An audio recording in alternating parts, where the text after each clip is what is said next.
Support for this video comes from Skillshare, which offers thousands of inspiring classes for creative and curious people on topics including illustration, design, photography, video, freelancing, and more. There are a few words that no craftsperson ever wants to hear. Can we just are at the top of that list. Can we just repair the leaky pipe without cutting a hole in the wall? Can we just fix the tear in the canvas without cleaning the painting? I think the impetus to pick and choose comes out of the desire to save on cost. If we omit certain treatments, we can save a few bucks. But whether it's home repair or art conservation, it doesn't really work that way. Until it does. You see, sometimes in conservation, the painting will guide you and allow you to omit certain treatments. Think varnishing raw canvas. You would never be able to get that varnish out, so you don't do it. Or maybe the piece was really well conserved, and so taking off all of the old retouching just doesn't make sense if you have to redo it. But sometimes you get a project in, and the painting tells you to steer clear. It warns you not to open that can of worms, to not pull on the thread for fear that the sweater comes undone. This painting, attributed to Bernardo Lincino, is a can of worms. We can see evidence of retouching throughout the painting, all over in fact.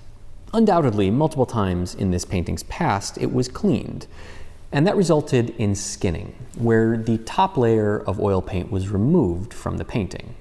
And there is no better place to see that than on this central figure. Throughout the skin, there is a light peppering of dark dots, and that's raw canvas. Now, unfortunately, that can't be reversed, but retouching was used to correct it. And retouching they used. Just about everywhere on this painting is affected by retouching. And in some areas, on the bottom edge, for instance, you can see the old retouching discoloring. On the top edge, we can also see it discoloring. And in other areas, we can see the retouching is just kind of lousy. Could have been done better. The problem is that this retouching is all in oil paint, and the oil paint is so old that it is no different than the original paint. So the techniques and approaches that we would use to remove retouching just aren't applicable here. Because if we try to remove this old retouching, we'll probably remove the original paint as well. Now, those are all issues, but the biggest problem with this painting is the gigantic seam running vertically down the painting. This painting was likely two pieces of canvas that were joined together, but over time, that joint failed and separated. And so the canvas was glue-lined to a new canvas to hold those two pieces together and hold it flat. But this glue lining has failed as well. And now we can see the two pieces of canvas coming apart and lifting up. And that's really an eyesore. Once you see it, well, you can't unsee it, and it distracts from the entire painting. My client knew of all of these issues going into the purchase of this painting, and by and large was okay with most of them. The skinning wasn't a big deal. The discolored retouching and the bad retouching, those were kind of an issue, but really it was this seam. So my charge as a conservator is to find a way to correct this discolored retouching, redo this bad retouching, and deal with this gigantic seam, all while not pulling that thread hard enough that the sweater comes undone. So in this case, we can omit certain treatments. It's totally okay. For this painting, we can go à la carte.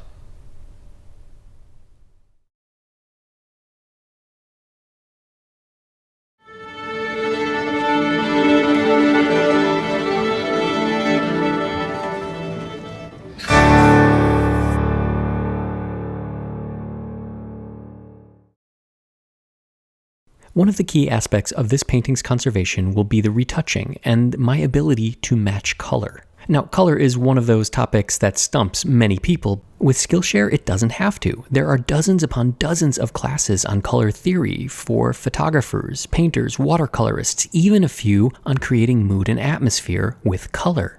And a great place to start is Color Theory Without the Theory and Just the Fun by Sandra Bowers. She dives right into explaining how color works and hands-on activities that will teach you the basics of color theory. And the great thing about Skillshare is you can take these classes whenever you like on your own schedule and terms. So skip the theory and jump right into the fun with Skillshare. The first 1,000 viewers to click the link in the description and use the code Baumgartner Restoration will get a 1-month free trial of Skillshare Premium, so you can find what excites you. Though several steps will be omitted during this conservation, one critical step that must be performed is a facing. By heating up a fish gelatin to a liquid state and using washikozo, we can secure these two separate pieces of canvas in place.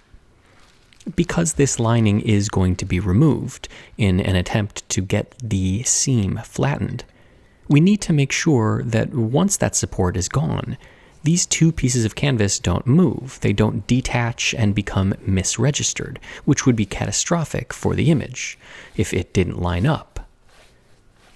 The fish gelatin and washikozo, though thin, do provide enough stability and support to not only protect the layer of paint, but also hold the canvas in place so that when that old lining is removed, everything stays where it should. We don't have any movement or funny stuff. It's amazing what a thin layer of mulberry paper and fish glue can do. Once the fish gelatin has been allowed to dry over several hours, the painting can be removed from this stretcher support. When this lining was executed, and maybe when it was stretched, the canvas was saturated with rabbit skin glue, a waterborne adhesive, and then it was tacked to the support. This resulted in the rusting of all of the tacks, a practice frowned upon, even by this stretcher. But with a little bit of effort, all of the tacks are removed, and then the painting can be separated from the support. Well, almost. When I mentioned that the canvas was saturated, yeah, it was glued down to the support. So I have to pull all of this off. And this bond is incredibly strong, testing my hand strength and giving me some blisters. There is no simple way to do this. It needs to come off, and so I may as well take care of it now. Eventually, I do get it all separated, and I'm able to lift out the support and free the canvas from it. The back of the canvas looks pretty good. It's a cotton duct, a heavyweight canvas, and it seems that the bond between the lining canvas and the adhesive is rather poor.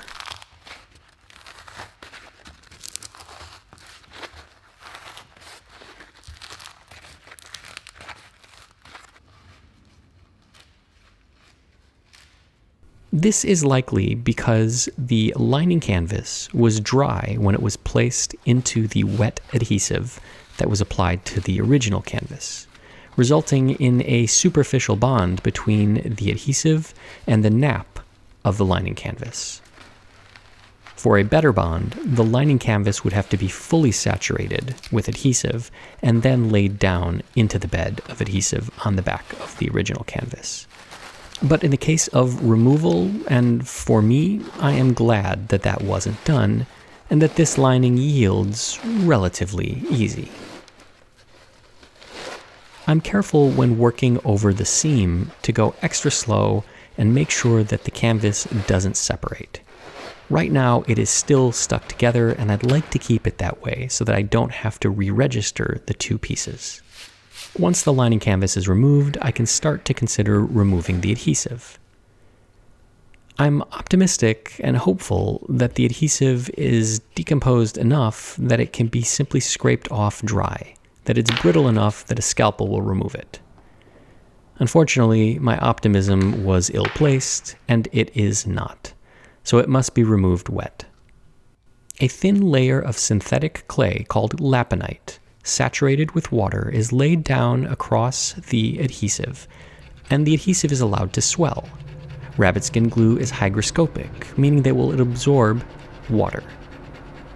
Once it's swollen, I can come back with the scalpel and begin removing it.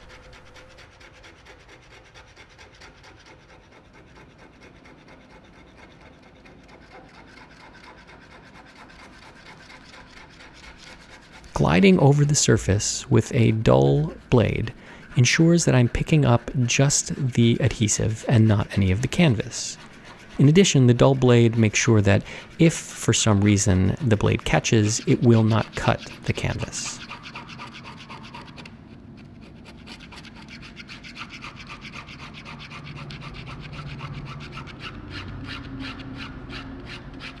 As with any skill practiced over the course of 2+ decades, scraping has become automatic for me.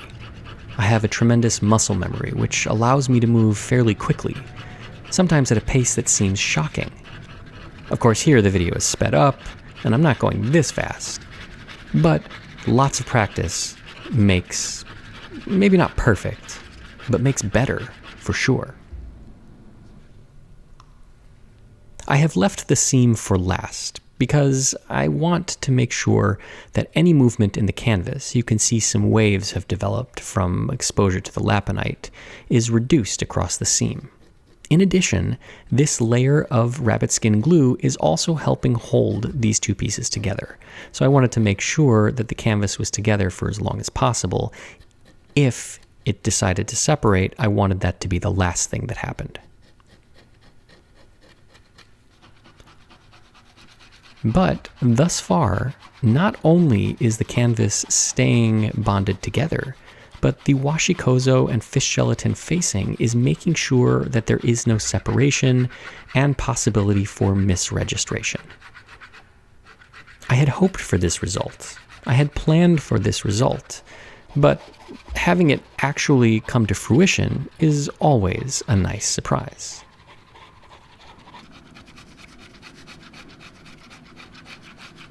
And with that, all of the rabbit skin glue is removed, and we have a bare canvas free of adhesive. There was one area of separation right at the bottom of the canvas, and before I do any other treatments, I'm going to use some washikozo torn to fray the edges and make a softer seam, and lay it down across this opening. A little bit of reversible adhesive will make sure that it stays put and that won't travel. It won't open up further. And this little bit of washikozo will hold this together so that when I do more treatments, it doesn't open up further. A small step, but one that I think is pretty critical. An ounce of prevention rather than a pound of cure.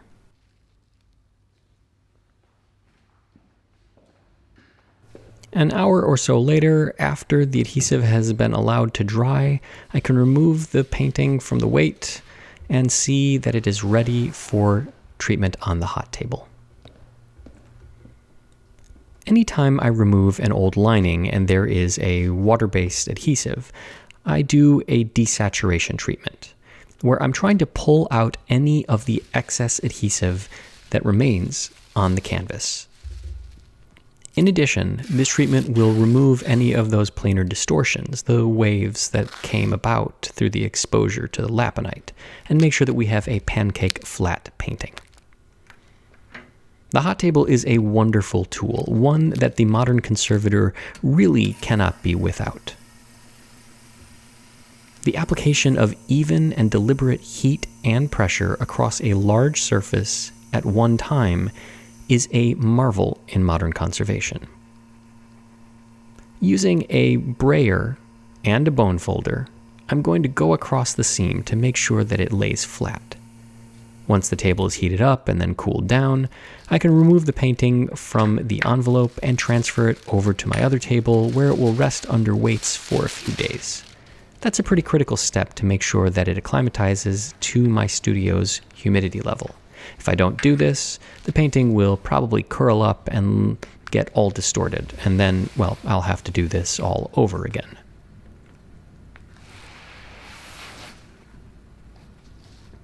I'll flip the blotter paper to the dry and clean side, transfer the painting over to it, put on a piece of felt, and then cover it with board and wait, and let it sit for a few days. This is a passive treatment, but it is one that is absolutely critical. A few days later, after removing the painting from the weights, I'll transfer it over to my spray area and heat up some adhesive and roll it out on the back in preparation for the lining. I'm going to be adding a piece of flat spun nylon gossamer here, in between the original canvas and the interleaf. And this matrix allows me to hold a little bit more adhesive on the back than if there were no nylon gossamer. This ensures that there is a nice even distribution of adhesive, and it also gives the painting a little bit more strength. In addition, it will take up any voids in between the pancake smooth PET film that I'm rolling adhesive on now and the texture of the canvas. Even though the canvas is flat, it still does have a small texture. Before the painting can be lined, all of the lining materials need to be prepared. First, Belgian linen is cut, larger than the stretcher so that there's enough to cut and trim. And the PET film that had adhesive applied to both sides is measured, marked, and cut to size. It's cut slightly smaller than the support, maybe an 1/8 inch all around, because of course this PET film cannot bend, and if it's larger than the stretcher, we will have a problem. The excess nylon gossamer is then trimmed off of the canvas with a sharp scalpel. Leaving this on is not a problem, but I think it looks nicer to remove it. The adhesive film can then be cut and prepared. It has to be cut slightly larger than the painting, and it must be secured down to the lining canvas. Both sides are checked for any dust or dirt or particulate that could create a bump, and then using an iron, it is tacked to the lining canvas. Again, the painting is checked for any debris, as is the PET film. This is a pretty critical step because anything that is trapped in between will be manifest on the front of the painting. And then all of this work has to be undone and redone. The protective release layer is peeled off of the film. The painting and PET film are placed on the lining canvas and temporarily tacked at the corners so that they don't move. The release film is added back onto the top, and the painting is transferred over to the hot table, where the interleaf process will be executed. Once the painting has been brought up to temperature and all of the air has been removed via the vacuum pump, a balsa wood brayer or bone folder can be used to press the seam down. Then, once the table has cooled and the painting is removed, it can be transferred over to another table and the facing finally removed from this canvas. Because the fish gelatin is hygroscopic, just like the rabbit skin glue, warm water can be used to release it. After a few minutes of exposure, it comes right off. One of the nice side benefits of using fish gelatin and washikozo is that it kind of acts like a poultice. The washikozo holds the moisture, the water, and the fish gelatin. As that moisture, the water and the fish gelatin, releases some of the surface grime. So you can see that the washikozo is coming up a bit yellow, and that's because it's pulling off some of the surface grime. Again, going slowly, and this time using a lapinite over the seam, just in case, because there is a seam, I will remove the last bit of washikozo. It's not that I think going over the seam with water will be problematic, but I want to make sure that there are no chances for that thing to happen. Using an enzyme cleaner, I will remove any remnants of the fish gelatin. And here also, I get to remove some of the surface grime.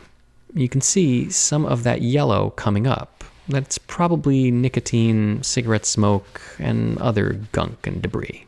The painting is now ready to be reunited with its support.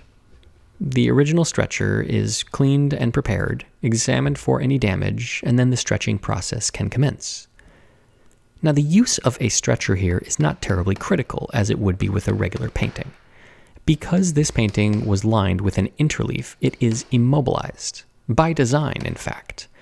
We did not want the lining or the original canvas to be expanding or contracting with humidity changes, because that would place a lot of tension and stress on the seam and potentially cause it to open back up or stand up, resulting in the situation we were trying to correct and prevent. So, the interleaf immobilizes it, and the use of keys aren't terribly important, because keys in a stretcher are used to add tension for a slack canvas. At this point, I thought I would be ready for retouching, but after looking at the painting, I decided I wasn't. You see, all of the old fill-in material and retouching was standing proud. It had been built up over time, and it was still catching the light, and I knew that my client wouldn't be happy with this. So I made the decision to go ahead and remove just the retouching and fill-in medium over the seam. We didn't want to remove all of the retouching from the entire painting. My client and I talked about that and decided that wasn't the right approach. But here, in order to achieve a flattened surface, it was necessary. Though I had just removed all that fill-in, I needed to add just a little bit, a skim coat, perhaps, to make sure that it was perfectly smooth and level. Just as bad as something standing proud, a divot would be catastrophic to the final appearance of this piece.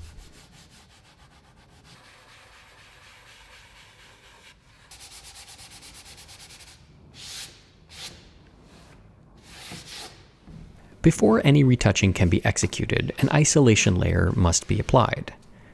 The original varnish, or old varnish, was not removed. It's a natural resin damar, and it is vulnerable to UV. It will start to yellow and become brittle over time.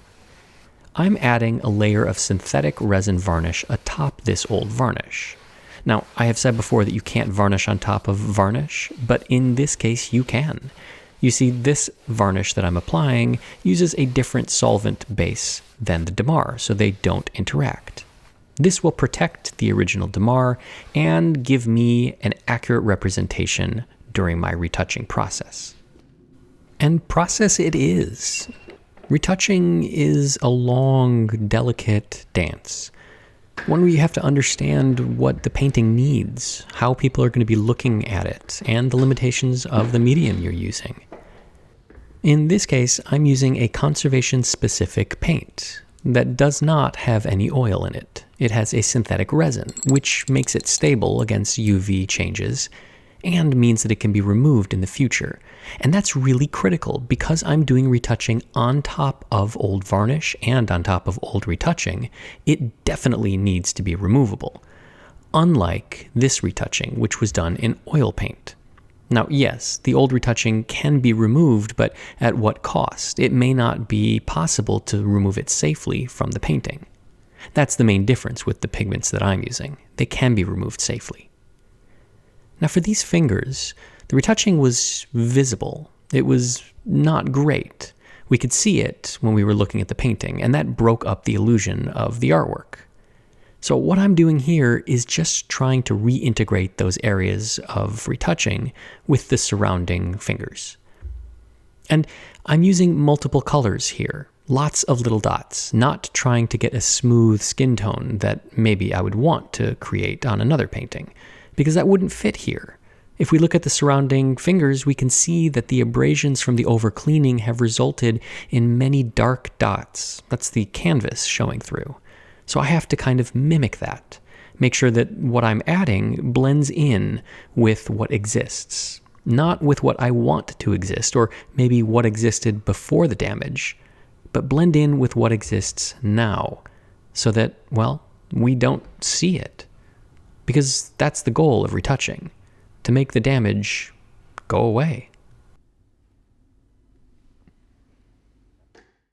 Way back at the outset of the video, I mentioned that color theory was going to be really important to this painting because so much of what I'm doing depends on the retouching. And to some degree, this retouching is more difficult than if this sky were one color. Because of course, if it's one color, I can just blend that color. And yes, that sounds very difficult, but with years and years of practice retouching and matching colors, I'm able to see the color as a dog smells a cookie. I know, strange analogy, but work with me here. A dog's sense of smell is so acute that they not only smell the cookie, but they smell the sugar, the butter, the cocoa, the flour. And while we don't want dogs to eat those cookies, they can smell the parts and the sum of the parts at the same time. And that's how conservators see color. We can see a blue, but also all of the parts that go into making it. Now, in this case, it's just the parts. So instead of mixing those together, I have to create lots of little dots that, from a distance, blend in to create that color while still giving this texture of damage that is present throughout the painting. So it seems really simple and straightforward, but actually, it's kind of more difficult than if it were a straight tear and straight blue sky. Go figure. With the retouching all complete, I can apply a final synthetic resin UV stable varnish atop everything to create a beautiful sheen. And you'll notice that I'm spraying this varnish because if I brushed it, I would disturb the first layer of varnish that I put on, and all of my retouching would come right up. And with that final varnish dry, well, the painting looks like itself. Not terribly different than it did when it arrived. But if you look closely, the subtle changes make a big difference. All of those areas of old retouching that had discolored, well, they've been addressed and better matched to the painting. Areas where we could clearly see retouching have disappeared. Like the fingers, which now just look like the rest of the painting. But most importantly, that massive seam that ran through the painting, well, it's gone. Not only do we not see it with respect to the image, the retouching is accurate and better, but most importantly here, it doesn't catch the light. It's not standing proud. And that was the real big issue.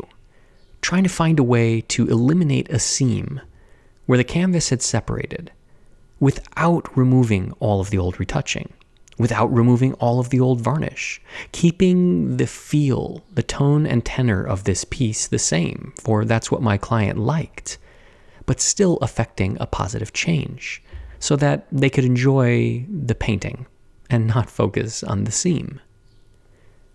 But by being selective in how this piece was approached, being respectful of the old work and not simply removing everything to start anew, threading that fine needle, even if that window was closing actively, well, the results that we wanted have been achieved. As the painting arrived, it didn't look bad, but it didn't look great.